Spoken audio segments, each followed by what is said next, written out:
Hello students, apex institute के online courses में आपका स्वागत है। कल हमने देवनागरी लिपि का नामकरण, उसके विकास के बारे में किया, उसके सुधार के लिए क्या प्रयत्न किए गए उसके बारे में किया। आज हम लोग करेंगे देवनागरी लिपि की विशेषताएं।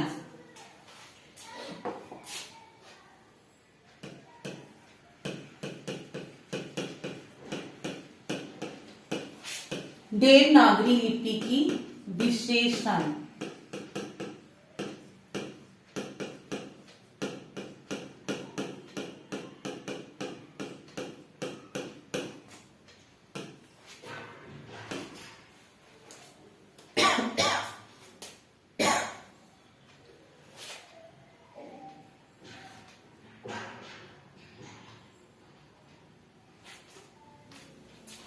सबसे पहले तो देवनागरी लिपि एक ऐसी लिपि है, किस किस भाषा की लिपि है। हिंदी की तो हमें पता ही है, संस्कृत, हिंदी, मराठी, नेपाली, इन चारों भाषाओं की लिपि कौन सी है? देवनागरी। ठीक है जी, देवनागरी लिपि।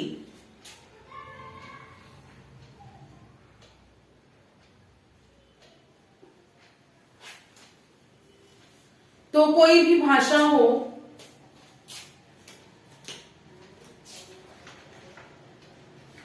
वर्ल्ड की, संसार की कोई भी भाषा हो, लिपि हो,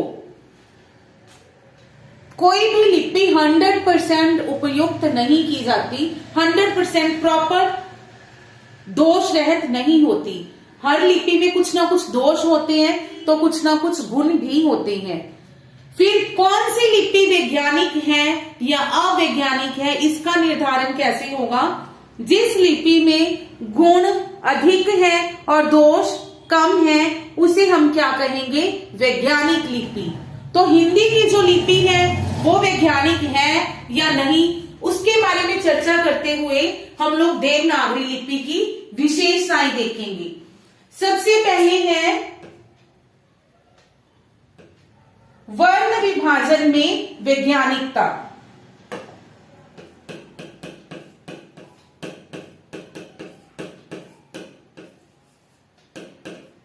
वर्ण विभाजन में वैज्ञानिकता कैसे?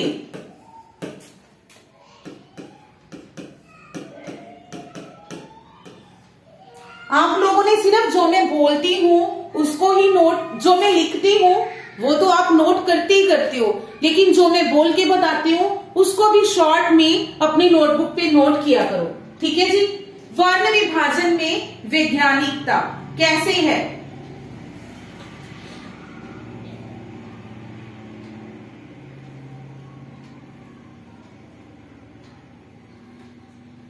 सबसे पहले जो ये लिपि है उसमें जो व्यंजनों का वर्गीकरण किया गया है, ठीक है, व्यंजनों का वर्गीकरण किया गया है, वो किस आधार पर किया गया है? उच्चारण स्थान के आधार पर।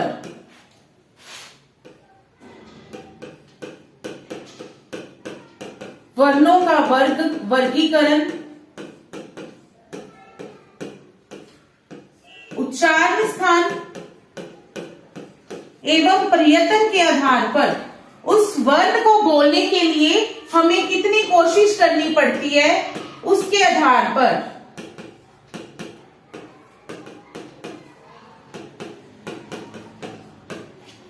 और इसमें पहले स्वर आते हैं, फिर क्या आते हैं? व्यंजन। ठीक है, पहले स्वर आते हैं, फिर आते हैं व्यंजन। जबकि जो रोमन लिपि है उसमें कॉन्सोनेंट और वॉवल जो हैं वो मिक्स हैं। ठीक है, उसमें कॉन्सोनेंट और वॉवल जो हैं मिक्स है। लेकिन हिंदी में पहले स्वर आएंगे, फिर व्यंजन आएंगे। नेक्स्ट है प्रत्येक ध्वनि के लिए एक चिन्ह।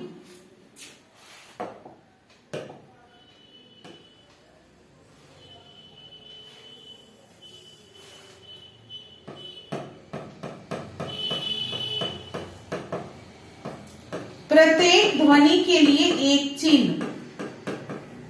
कैसे, ये हमें पता ही है।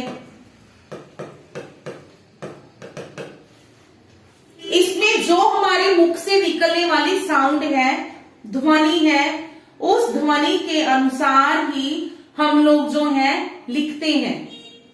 ठीक है, मान लो क साउंड है, क ध्वनि है, क से कोई भी वर्ड लिख लेते हैं, कार।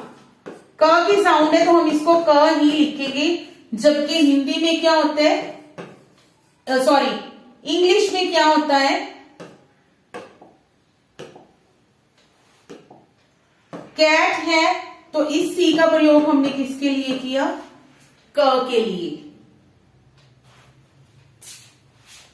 ठीक है, फिर किंग, किंग में क का प्रयोग किसके लिए किया, क के लिए किसका प्रयोग किया, के का। क्वीन, इसमें भी साउंड तो क की आ रही है, लेकिन इसमें हमने किसका प्रयोग किया, क्यू का। लेकिन हिंदी में देवनागरी लिपि में क है तो क के लिए क ही लिखा जाएगा। हर ध्वनि के लिए एक ही चिन्ह निर्धारित है। इसके बिना भी अगर आप एग्जाम्पल लो, केमिस्ट्री, केमिस्ट्री लिखने तो क के लिए हमने CH का यूज किया। ठीक है, मतलब जो हिंदी देवनागरी लिपि है वो रोमन लिपि से अधिक वैज्ञानिक है। नेक्स्ट है जी अपरिवर्तनीय उच्चारण।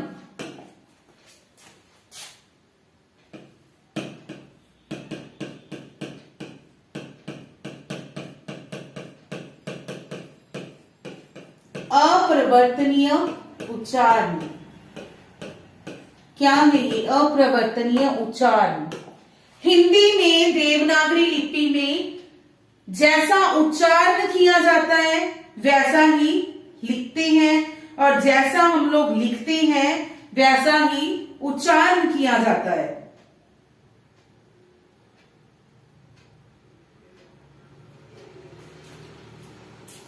एग्जाम्पल के थ्रू समझते हैं रोमन लिपि में क्या होता है, BUT बट,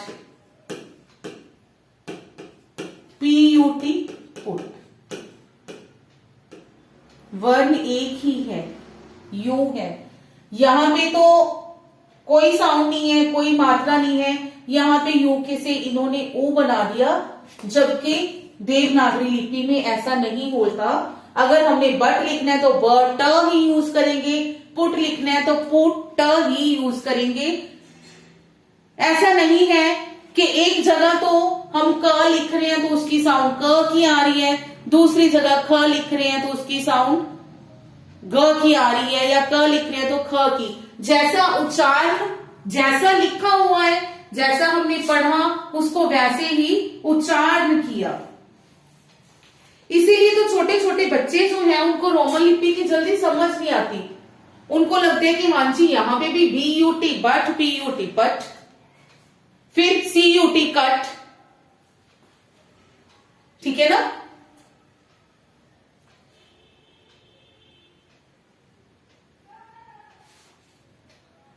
नेक्स्ट,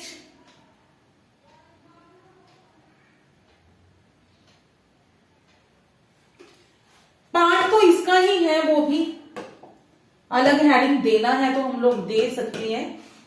मीनिंग यही है जो हमने लास्ट 2 पॉइंट्स में किया, उच्चारण और लेखन में एकरूपता। उच्चारण और लेखन में एकरूपता।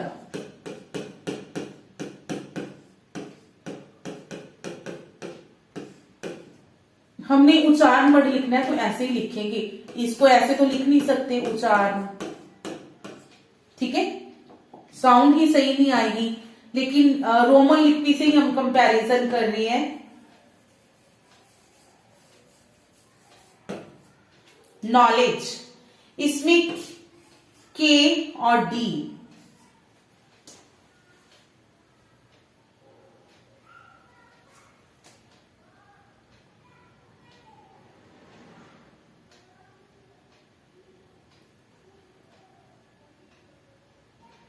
और डब्ल्यू, इनका तो उच्चारण ही नहीं हुआ, क्या बना, नॉलेज, है ना, नॉलेज, इनका उच्चारण ही नहीं हुआ। ऐसे जैसे नाइफ, नाइफ में के साइलेंट होता है, लेकिन इसमें कोई साइलेंट नहीं होता है। देवनागरी लिपि में साइलेंट वर्ण नहीं होती।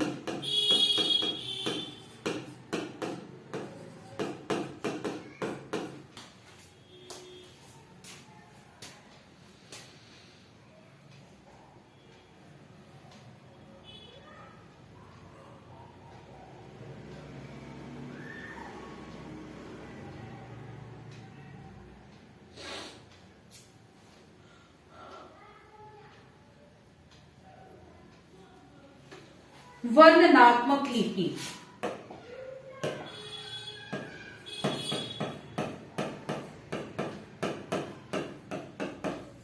जो देवनागरी लिपि है वो वर्णनात्मक है,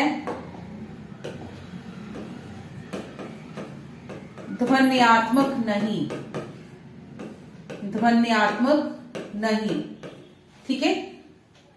देवनागरी में हमने ज से कोई वर्ड लिखना है तो ज से ही लिखेंगे, लेकिन इंग्लिश में ज के लिए जे और जेड दोनों का प्रयोग किया जाता है, ठीक है।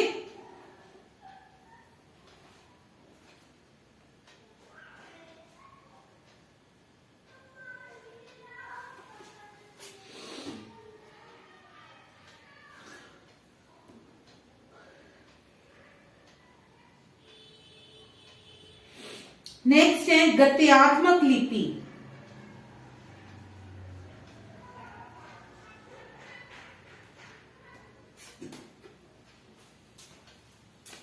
नेक्स्ट है जी गद्यात्मक लिपि। कौन सा पॉइंट है अपना,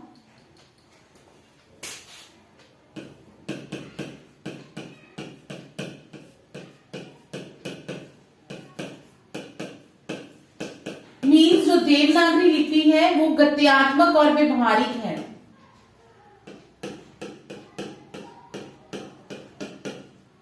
गद्यात्मक और व्यवहारिक लिपि है।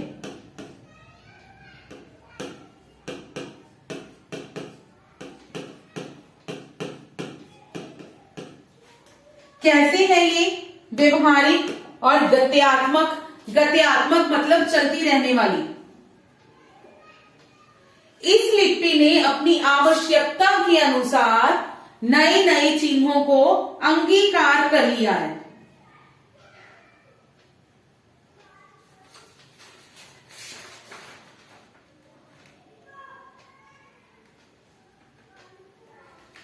ठीक है, अंगीकार कर लिया है।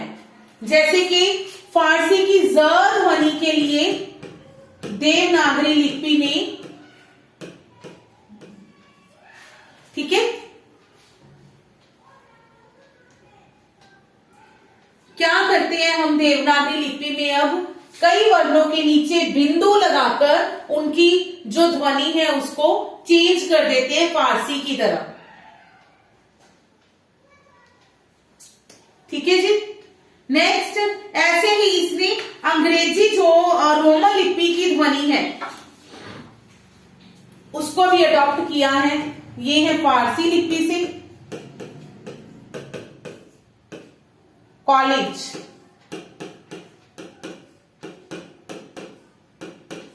ये जो है अर्ध स्वर, ये इसने रोमन लिपि से अडॉप्ट किया है। ऐसा नहीं है कि ये रूढ़ है, अपने ही चिन्हों पर चलेगी। टाइम बाय टाइम ये किसी भी लिपि को अंगीकार करके उसका कुछ ना कुछ ग्रहण कर लेती है देवनागरी लिपि। सरल, कलात्मक एवं सुंदर। सरल लिख लेते हैं।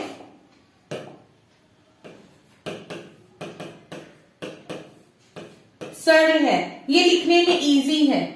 क्यों इजी है? रोमन लिपि में क्या है? कैपिटल लेटर,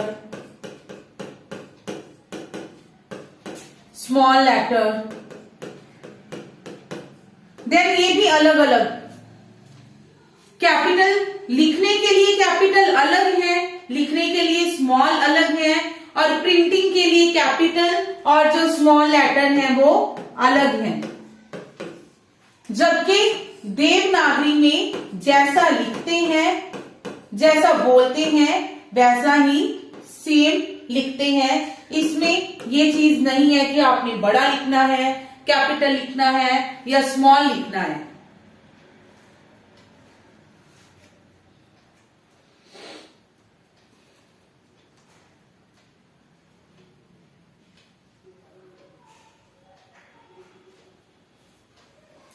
कम खर्चीली,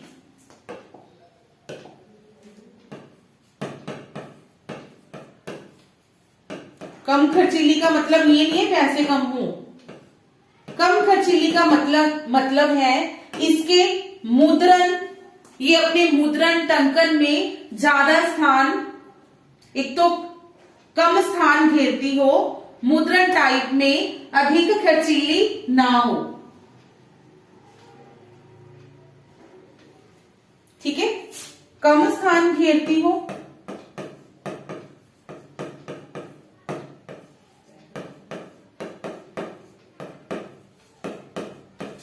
अथवा मुद्रण टंकन में कम खर्चीली हो।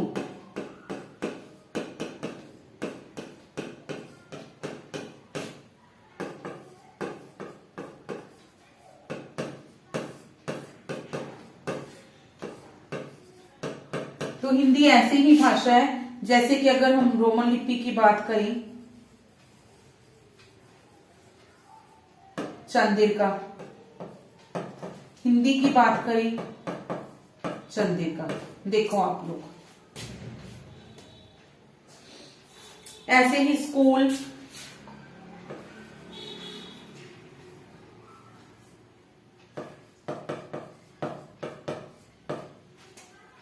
नॉलेज किया था हमने, अगर इसको हिंदी में लिखेंगे, लास्ट पेज पे था, तो हिंदी में वो बहुत छोटा बनता है, जबकि इंग्लिश में ज्यादा वो बड़ा हो जाता है।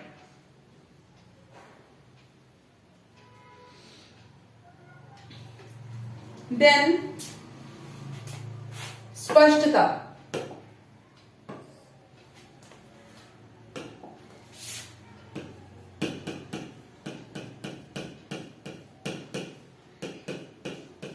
इसमें एक वर्ण की दूसरे के साथ भ्रम, एक भ्रम होने की जो आशंका है वो कम है। भ्रम होने की कम आशंका है। जैसे कि हम लोगों ने भ लिखा, म लिखा, सेम आ जाते हैं थोड़े से, लेकिन कम होती है। जबकि अगर हम रोमन लिपि की बात करें तो ई, सी, ओ, क्यू, एम, एन, इनमें भी यही प्रॉब्लम है। और फारसी में तो नुक्ता लगाने से ही जो है वो चेंज हो जाता है। सिर्फ एक नुक्ता ना होने से ही जो शब्द का अर्थ है वो बिल्कुल चेंज हो जाता है।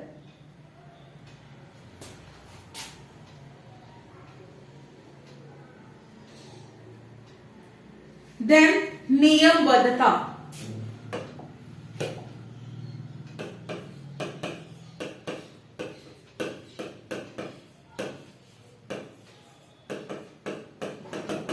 नियमबद्धता, नियमबद्धता का मतलब है इवन संसार की कोई भी लिपि ऐसी नहीं है जिसमें इस बात का हम लोग आंसर दे सकें कि जो प्रत्येक वर्ण है वो उसी स्थान पर क्यों है। फॉर एग्जाम्पल इंग्लिश में ए है तो ए के बाद बी क्यों आया, वी डोंट नो। बी के बाद सी क्यों आया, वी डोंट नो। लेकिन देवनागरी लिपि में ऐसा हम आंसर दे सकते हैं कि क्यों आया, क के बाद ख क्यों आया, या फिर क के बाद च वर्ग क्यों स्टार्ट हुआ। ठीक है, कैसे? क्योंकि इसमें जो वर्ग है, मान लो क वर्ग है, हमें पता है कि वो कंठ्य है। ठीक है, क वर्ग जो है वो कंठ्य है, कंठ से निकलने वाली ध्वनियां, गले से निकली, फिर च, तालव्य। ठीक है, ऐसे ही सारे वर्ग जो हैं हमें पता है कि उनका उच्चारण स्थान कौन सा है। ऐसा नहीं कि क कंठ्य है तो उसके साथ हमने एक वर्ण उठा के च का डाल दिया, नहीं जी, ये रॉन्ग है। पहले क कंठ्य है तो कंठ्य वर्ग वाले वर्ण आएंगे, देन तालव्य आएंगे, देन मूर्धन्य आएंगे। तो ये सिर्फ देवनागरी लिपि में ही पॉसिबल है।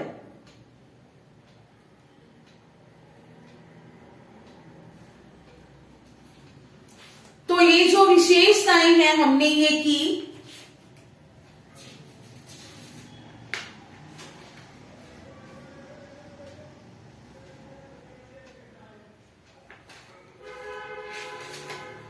ठीक है।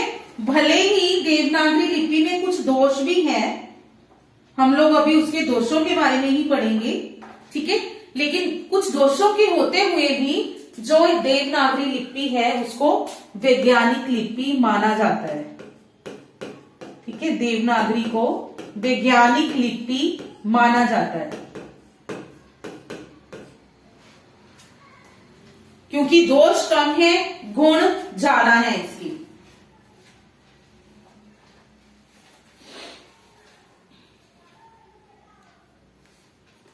अब इसके कुछ दोष करेंगे।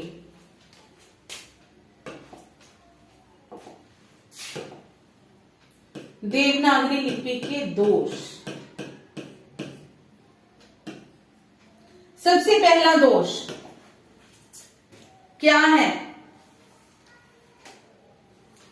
इसके कुछ चिन्ह ऐसे हैं जिनमें एकरूपता नहीं है।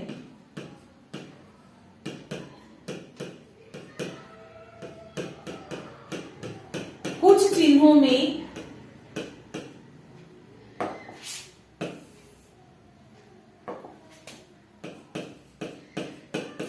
एक रूपता नहीं है।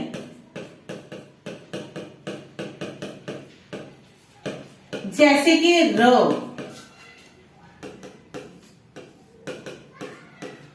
जैसे कि र, र का एक तो ये रूप है, एक ये है, एक ये है। ठीक है, तो ये जो र के अलग अलग रूप है, इनके कारण देवनागरी लिपि में एकरूपता नहीं है।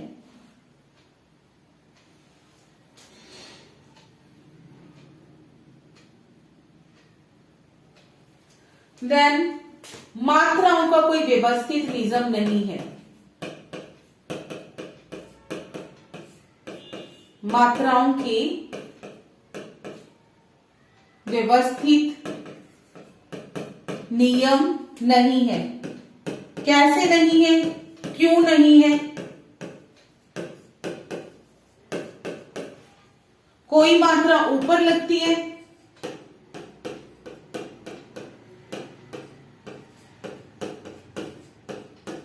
कोई नीचे, तो कोई आगे पीछे। कोई मात्रा ऊपर नीचे लगती है तो कोई आगे पीछे लगती है।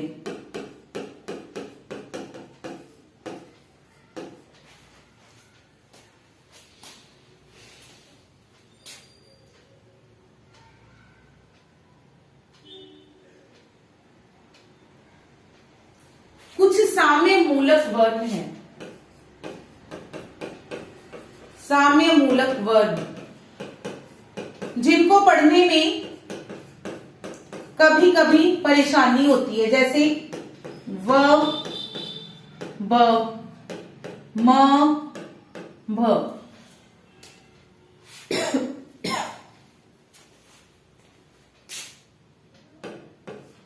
घ, ध। इनका रूप थोड़ा मिलता जुलता है, इस कारण इन्हें पढ़ने पढ़ने में थोड़ी थोड़ी परेशानी हो जाती है।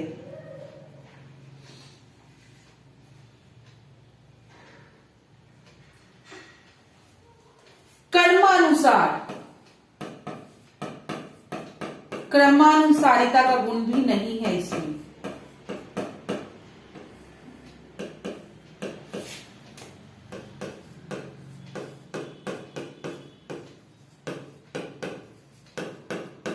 जैसे कि पिता,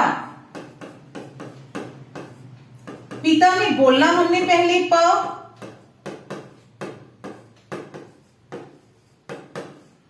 बोला पहले प,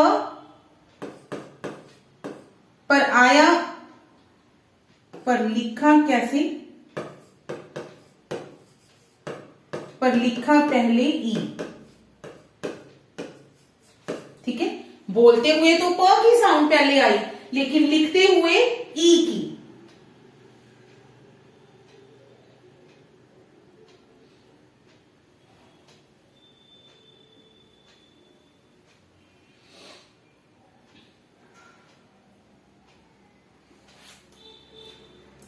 नेक्स्ट है शिरोरेखा। शिरोरेखा के कारण इसको शीघ्रता से लिखने में मुश्किल होती है।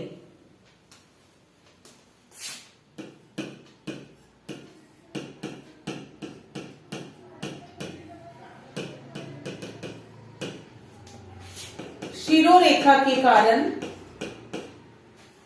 शीघ्रता से लिखने में परेशानी।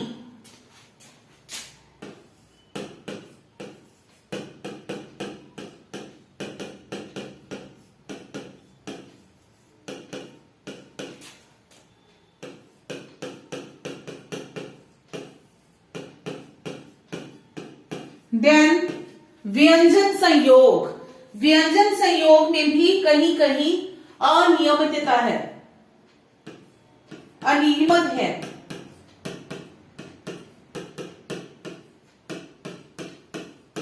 व्यंजन संयोग में अनियमितता।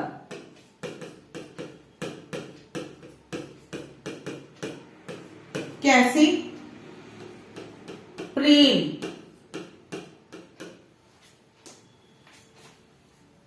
प्रेम, इसमें हमने क्या किया, प को लिखा पूरा, र को लिखा आधा। जबकि अगर हम ध्वनि की बात करें, साउंड की बात करें, तो प आना चाहिए आधा और र आना चाहिए पूरा। जबकि हम मानते हैं कि ऊपर वाला आधा है ना, कि जैसे जब ऐसे आते हैं हिंदी में शब्द, तो हम यही कहते हैं कि ऊपर वाला आधा।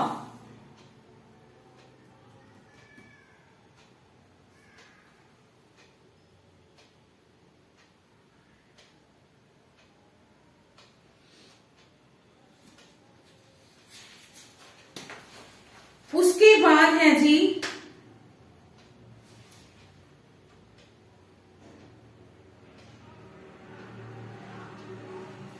देवनागरी लिपि का मानकीकरण। ठीक है, देवनागरी लिपि का मानकीकरण। इसमें जो हिंदी वर्णमाला है, मानकीकृत हिंदी वर्णमाला है, उसको हम अपने वर्ण विचार में कंप्लीट करेंगे। अभी सिर्फ देवनागरी लिपि का जो मानकीकरण है उसके बारे में देखेंगे।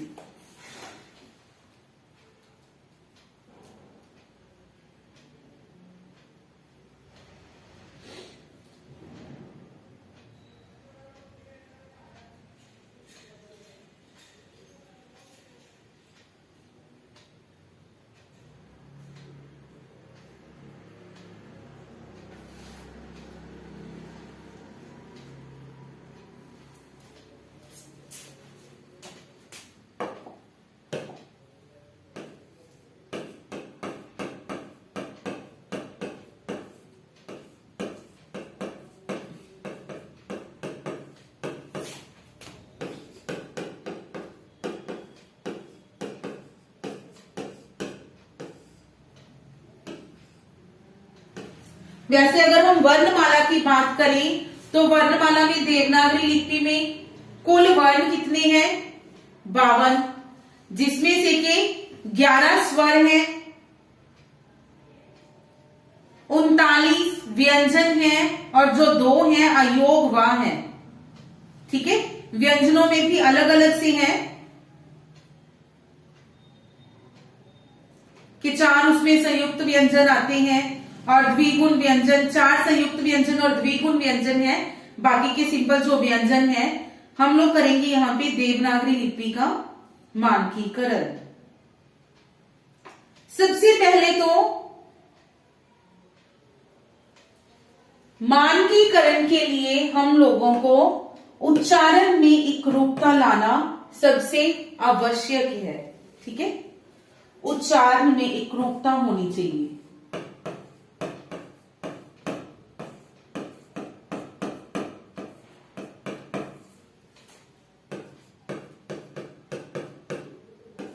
उच्चारण में एकरूपता, जैसे कि अलग अलग क्षेत्रों में लोग अलग अलग, एक ही शब्द है पैसा, ठीक है, पैसा को अलग अलग क्षेत्रों में अपनी अपनी बोली के अनुसार उनका उच्चारण जो है वो अलग करते हैं। जैसे कि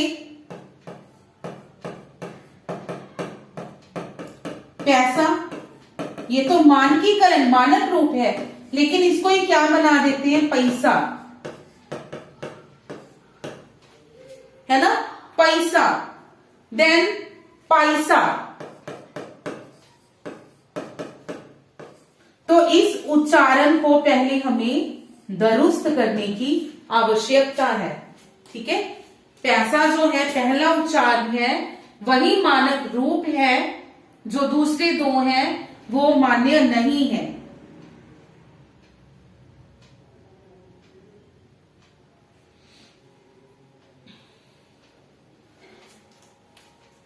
नेक्स्ट है वर्तनी की एकरूपता।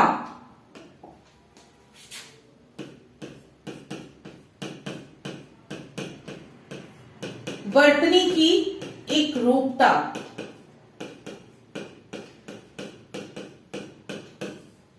वर्तनी में भी एकरूपता लाने की आवश्यकता है।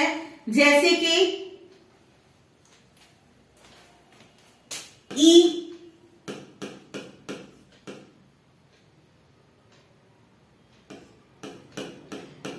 ए, ये दोनों जो रूप हैं इसमें भ्रम की जो संभावना होती है कि ई का प्रयोग हम कहां करेंगे, इसका कहां करेंगे, ए, कौन से ए का प्रयोग कहां पे होगा, इसको दूर करने के लिए शिक्षा मंत्रालय की वर्तनी समिति, शिक्षा मंत्रालय की वर्तनी समिति ने कुछ दिशा निर्देश दिए हैं।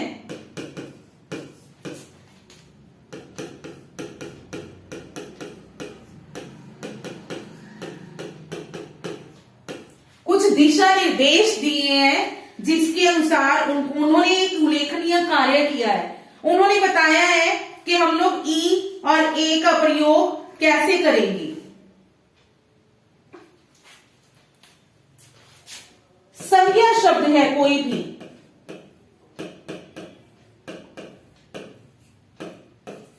ठीक है, संज्ञा शब्द है कोई भी, उसके पीछे हम लोग ई लगाएंगे। मिठाई, दवाई, पढ़ाई, ठीक है, मिठाई, दवाई, पढ़ाई, लिखाई, एटसेट्रा एटसेट्रा, कुछ भी हो सकता है। संज्ञा शब्द है तो मिठाई को अब हम ऐसे नहीं लिख सकते, ये रॉन्ग है। ठीक है, मिठाई संज्ञा शब्द है तो उसके पीछे ई ही लिखा जाएगा।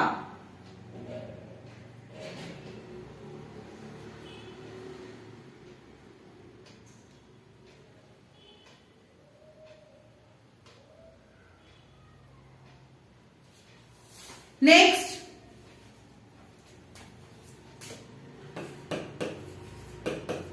भूतकालिक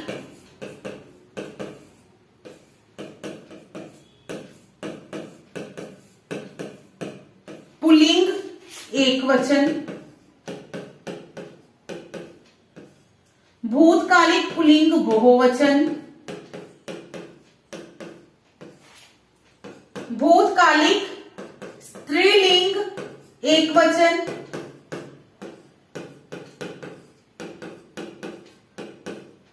भूतकालिक स्त्रीलिंग बहुवचन।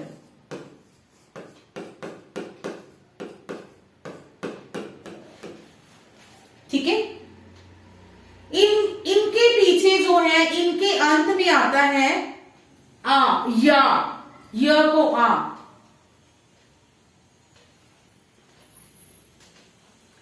वह लड़का आया तो या ही लगेगा, आ ए ये लगेगा, आई ही लगेगा, आई इसके पीछे भी ये।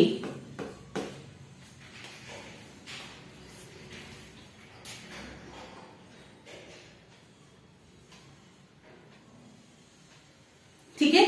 भूतकालिक पुल्लिंग एक वचन बहुवचन है या स्त्रीलिंग एक वचन बहुवचन है, इनके पीछे या और ये वाले शब्द ही हम लोग यूज करेंगे। मतलब जैसे हमने बोला आई, ठीक है, तो ये गलत हो जाएगा अगर भूतकालिक पुल्लिंग है तो। क्लियर।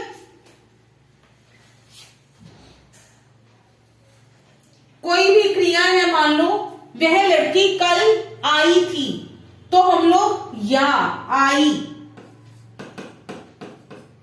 ये वाला या यूज करेंगे। This is wrong. नेक्स्ट,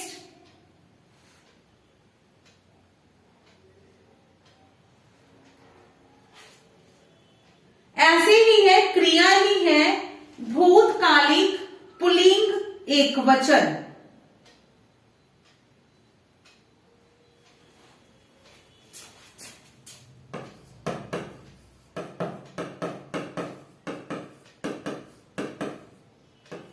भूतकालिक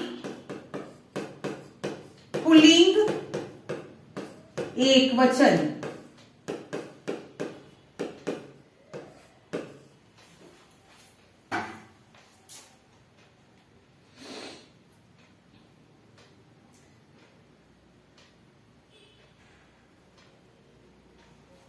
जिनके अंत में आ आता है, जैसे हुआ,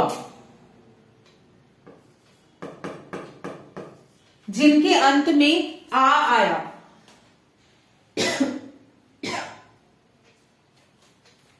ठीक है। उनके अगर हमने बहुवचन बनानी है,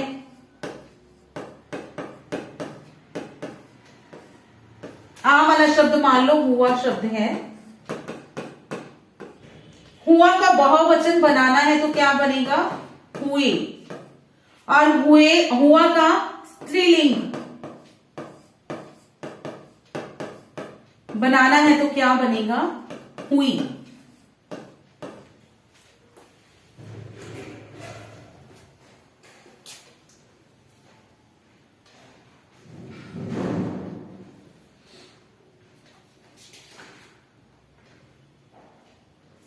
ठीक है जी। ध्यान रखना है कहां हमने क्या लगाना है। संज्ञा शब्द है तो ई लगाएंगे उसके पीछे, भूतकालिक पुल्लिंग,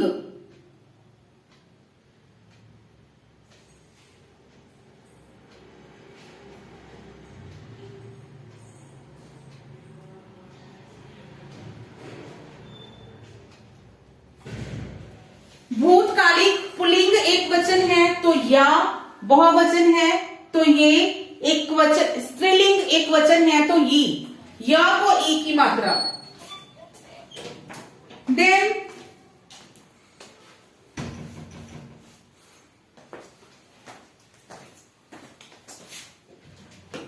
जो अंग्रेजी के अक्षर है, रोमन लिपि के जो शब्द हैं जिनमें ओ ध्वनि का प्रयोग होता है, रोमन के शब्द जिनमें ओ ध्वनि का प्रयोग होता है, ठीक है, ओ ध्वनि का प्रयोग होता है, उनके लिए अर्धचंद्र का प्रयोग करना चाहिए। देवनागरी में अर्धचंद्र का प्रयोग।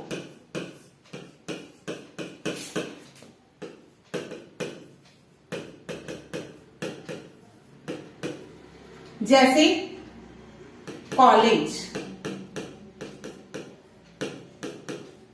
Hospital, knowledge, doctor, officer, office. ठीक है। संस्कृत के शब्द, संस्कृत के विसर्ग युक्त शब्द, ठीक है, विसर्ग युक्त शब्द। अगर वो तत्सम रूप में लिखे जाते हैं तो विसर्ग सहित लिखे जाने चाहिए हिंदी में, देवनागरी लिपि में। और अगर वो तद्भव रूप में लिखे जाते हैं तो विसर्ग रहित लिखा जाना चाहिए उन्हें। ठीक है, फिर विसर्ग रहित लिखा जाना चाहिए।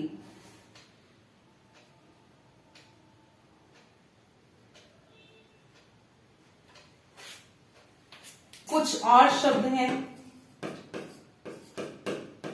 भैया,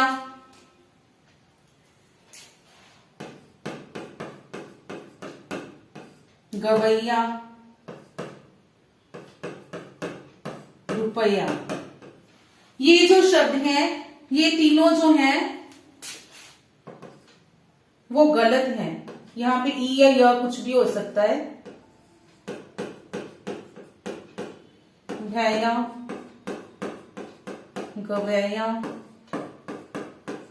रुपया, ये तीनों जो हैं वो अशुद्ध हैं, ये तीनों जो हैं वो शुद्ध हैं।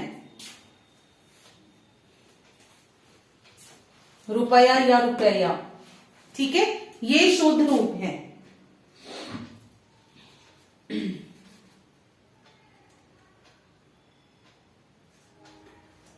उसके बाद 5 फरवरी 1980, 5 फरवरी 1980 को संख्यावाचक जो शब्द हैं उनकी वर्तनी का मानकीकरण है जो वो किया गया हिंदी निदेशालय दिल्ली के विद्वानों द्वारा।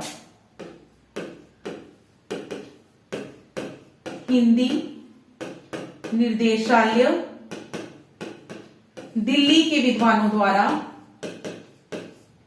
ठीक है, संख्यावाचक शब्दों का मानकीकरण, संख्यावाचक शब्दों का मानकीकरण।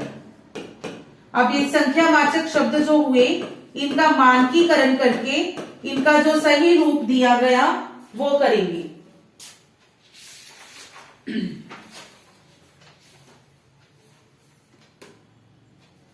मैं आपको शुद्ध शब्द लिखा रही हूं, ठीक है, शुद्ध मानकीकरण रूप है जो।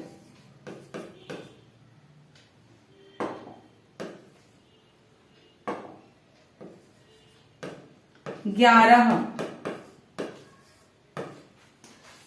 ठीक है,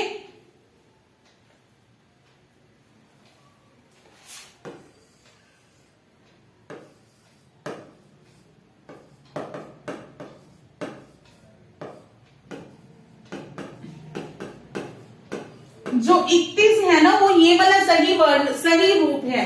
जो हम त के साथ लाइन डाल के उसको आधा त भी डाल देते हैं साथ में, वो गलत है जी।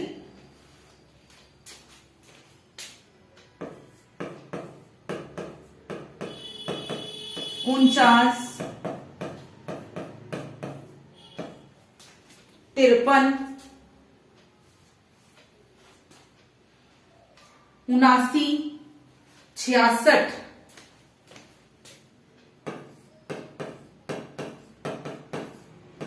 79,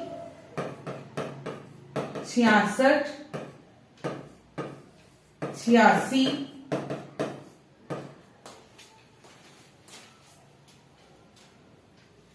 29।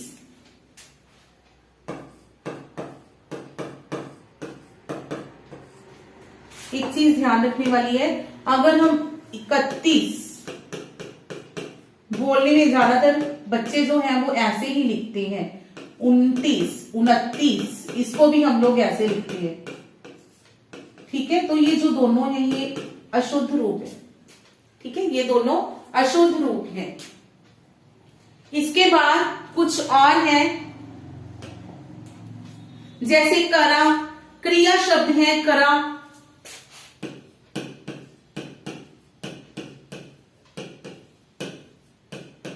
करा गलत है, किया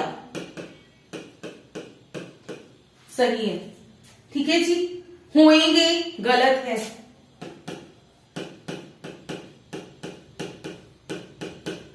होंगे सही है, होंगे जो है सही है।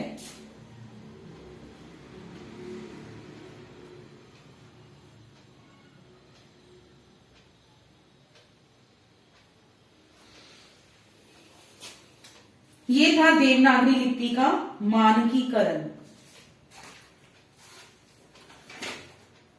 फटाफट से एक क्विक रिवीजन।